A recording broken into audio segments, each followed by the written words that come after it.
पहले अब्दुल भाई, वालेकुम अस्सलाम आपको, आप सब लोगों को, कर्नल अकबर हुसैन और आदिल राजा का सलाम, Farasat Paracha, thank you so very much for joining us, we are fine, Hussain Badshah बहुत शुक्रिया, अहमद नवाज बहुत शुक्रिया। वादे के मुताबिक कर्नल अकबर हुसैन के साथ मैं हाजिर हूं आप लोगों के सामने, और आज हमने डिस्कशन ये करनी है कि एक तो मुझे और कर्नल अकबर हुसैन को और हमारे साथी हो गए, हैदर मेहदी साहब जैसे लोग हो गए, और उनके अलावा हमारे चंद एक साथी और भी हैं जो आवाज हक बुलंद करने से बाज नहीं आ रहे हैं, और उनको आवाज हक बुलंद करने से रोकने के लिए बाकायदा तौर के ऊपर आर्मी एक्ट में एक तो कुछ कवानीन जो है वो मंजूर किए गए हैं, और उसके अलावा सुप्रीम तंजीमें हैं, जमहूरियत के हक में जो लोग काम करते हैं वो लोग भी यही कह रहे हैं जनाब के पाकिस्तान में सिविलियंस को जो है, सिटीजन्स को, वो आर्मी एक्ट के तहत फौजी अदालतों में उनके मुकदमात नहीं चलने चाहिए। लेकिन उसके बावजूद देखा यह गया कि आर्मी एक्ट में तरमीम कर दी गई हैं, और पाकिस्तान में जो आसम मुनीर उर्फ हिटलर बनने की कोशिश कर रहा है, 10 साल का ज़ियाउल हक का राज दोबारा लगाने की कोशिश कर रहा है, उसमें वो खीरे मूली गाजरें भी लगा रहा है एक तरफ तो, और दूसरी तरफ इस तरह के कवानीन पास कर रहा है, और उसके जेरे असर जो है वो आईएसआई इंटरनल विंग में डर्टी हैरी और उसके सेक्टर कमांडर जैसे गंदे अंडे न सिर्फ पूरी पाकिस्तान फौज को बदनाम कर रहे हैं, बल्कि उसके साथ साथ जो है वो पाकिस्तानी कौम को भी तंग कर रहे हैं। हमारी माओ बहनों बेटियों की इज्जतें महफूज नहीं है। बलूचिस्तान से जो मिसिंग पर्संस का सिलसिला शुरू हुआ था वो फैलते हुए खैबर पख्तूनख्वा तो पहले जा चुका था, और अब सिंध में भी बेतहाशा अर्बन सिंध तक आ गया है। ये सिलसिला पहले जारी था,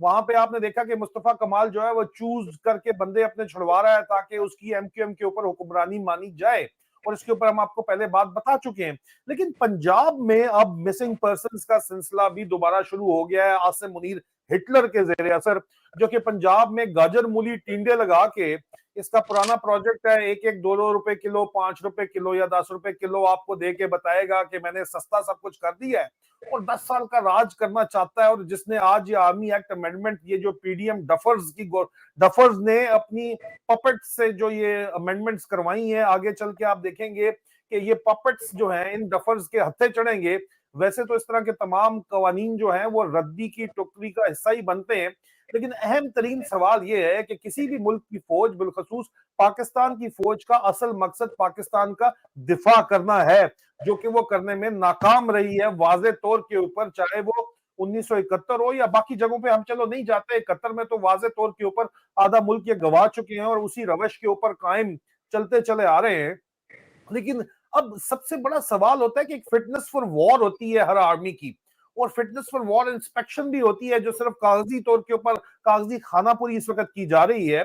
फिटनेस फॉर वॉर जो है इस वक्त, क्या पाक फौज जंग लड़ने के काबिल है? क्या is Pakistan army fit for war? और ये हमारा इस वक्त प्राइमरी टॉपिक है, बाकी इससे सारे एसोसिएटेड टॉपिक है। और इस टॉपिक को लेकर कर्नल अकबर हुसैन यहाँ पे हमारे साथ हाजिर है, जिनका एक बहुत वसी तजर्बा है इस मामले में। Colonel Akbar Hussain sir, welcome to the show. Is Pakistan army fit for war sir? क्या पाक फौज जंग लड़ने के लिए के काबिल है? अस्सलाम वालेकुम आदिल, अस्सलाम वालेकुम तमाम पाकिस्तान के शोहदा, पाकिस्तान के शोहदाओं की फैमिलीज़, उनके बच्चों को सलाम, बहुत ज़्यादा उनके लिए दुआएं और प्यार। आज की निस्बत हमारे यहाँ अमेरिका में तो 10 मुहर्रम ऑलरेडी शुरू हो चुकी है। पाकिस्तान में मैं देख रहा था कि अभी तक 8वीं तारीख चल रही है, 2 दिन पीछे चल रहे हैं, और इसी निस्बत से ये बड़े कड़े दिन हैं। ये एक यादाश्त दोहराने वाले दिन है, ये एक अज़म दोहराने वाले दिन है कि इस्लाम की जो रूह है और इस्लाम की जो एक बहुत एक इम्पॉर्टेंट आंसर है कि जिसके अंदर अल्लाह ताला ने अपनी क्रिएशन के लिए एक बड़ा सिंपल और सही और एक जामे निज़ाम जो कि हक, सच और अच्छाई के ऊपर मबनी है, वो बताया हुआ है। लेकिन इंसान के अंदर इतना एक फितरी तौर के ऊपर गलती की तरफ जाने के और गुनाह की तरफ जाने के और यजीदियत की तरफ जाने का एक जो अंसर है वो हर मतलब है कि तारीख़ के हिस्से में मुड़ मुड़ के जो है ना वो एक शैतान के तौर के ऊपर بہت سر توڑ کے بولا ہے،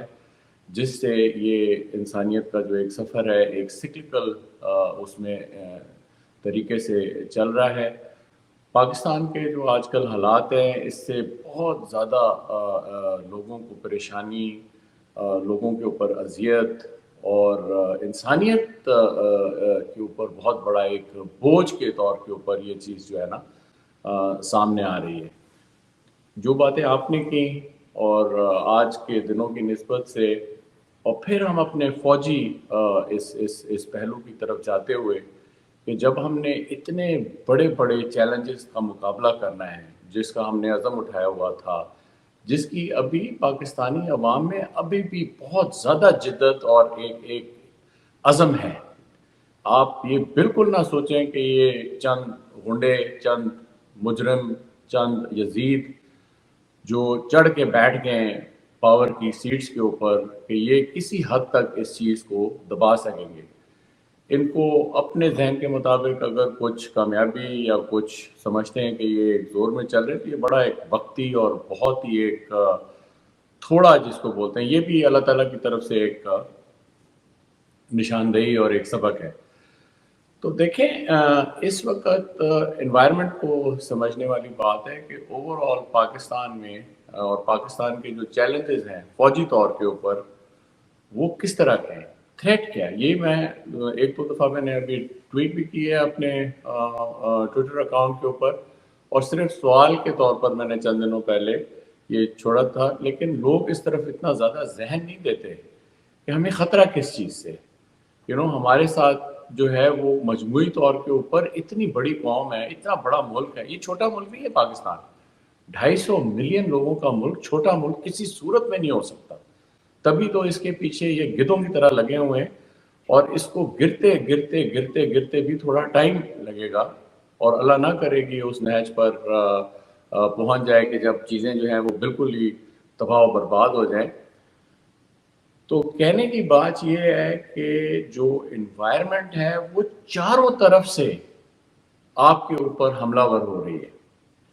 آج جو فٹنس آف وار کی ہم بات کر رہے ہیں کہ کیا یہ پاکستان آرمی لڑنے کے لیے تیار ہے، تو آپ کو اس تناظر میں دیکھنا چاہیے کہ راجناتھ سنگھ نے کھڑے ہو کے 26 تاریخ کو جو اعلانیہ دیا ہے کہ ہم جو ہے وہ کشمیر میں گھس سکتے تھے، گھس سکتے ہیں، ایل او سی کراس کر سکتے تھے، کر سکتے ہیں اور کریں گے۔ ٹھیک ہے جی، آپ جو ہے اپنی جمع خرچ کر رہے ہیں کہ جناب وہ کشمیر میں صرف لمیٹڈ ایک یہ چیز ہوگی، اسکرمشز ہوں گی، آل آؤٹ وار نہیں ہوگی۔ اس مدعے کے اوپر تو آپ نے پورا یہ کارگل کا جو ہے ڈرامہ بھی رچا دیا، جس کے اوپر آپ کو اتنی تزیل ہوئی کہ جناب ہم جو ہے وہ ایک لیٹ سے نیوکلیر امبریلا کے انڈر یہ کر لیں گے۔ اور دیکھیں ہر چیز چلتی ہے جب آپ پوری قوم کو تیار کریں، قوم آپ کے ساتھ کھڑی ہو، اور جب آپ اس اخوت کو ایک طاقت میں تبدیل کر کے اپنے دشمن کے ساتھ نمبر آزما ہوں گے تو تب آپ کو یہ کامیابی حاصل ہوگی، ادروائز یہ نہیں ہوگی۔ فٹنس آف وار کے تناظر میں دو تین چیزیں جو ہیں بڑی اہم ہوتی ہیں۔ اس کے اوپر کافی سوچ بچار فوج میں بھی چلتی رہی، اور گائے بگائے لوگوں نے اس کے اوپر بات کی، اور اس کے اندر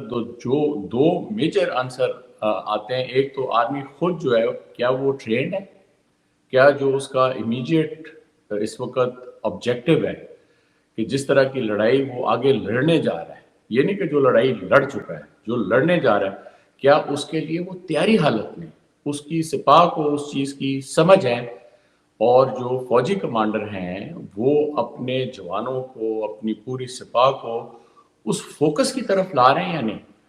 سب سے بڑی چیز اس کے اندر یہ ہے کہ آپ دیکھ لیں کہ یہ ذہنی مریض عاصم منیر جو ہے، بالکل اس کی جو ایک سطحی ایک بالکل کارپورل ٹائپ ذہنیت ہے، اس نے تو وہ فوکس ہی بگاڑ دیا ہے نا۔ کبھی یہ گاجر مولیوں کی بات کرتا ہے، کبھی یہ جا کے وہاں پہ وہ جو اس نے انویسٹمنٹ بورڈ کا چیئرمین بننے کی بات کر رہا ہے، ایک میجر جنرل کو اٹھا کے فلاں کمیٹی کا ممبر بنا رہا ہے، لیفٹنٹ جنرل کو فلاں۔ وہ پہلے ہی جناب، آج میں صبح کافی سویرے اٹھا تھا تو اپنے ایک بہت ہی محترم استاد سے بات کر رہا تھا، انہوں نے تو دریا کو کوزے میں بند کر دیا، اور ظاہر ہے میرے زیادہ استاد تو سارے پنجابی ہیں، تو وہ کہتے ہیں کھوتا کھوپے ہے، ٹھیک ہے نا. تو ابھی یہ جو چیز ہے اس کی ٹیڈی ٹیڈی کھوتے جتنی جو دو ٹانگیں ہیں اور پاؤں ہیں وہ لے کے یہ دلدل میں کھڑا ہو گیا اور اسی کے اندر یہ خود بھی گھسے جا رہا ہے اور یہ کھوتا جو ہے یہ پوری قوم کو بھی لے کے اس دلدل کے اندر جو ہے وہ کھینچی چلی جا رہا ہے. کھوتے سے مراد آصم منیر ہے آپ کی؟ جی میں نے ابھی کہا ہے، اگر آپ نے سنا نہ ہو.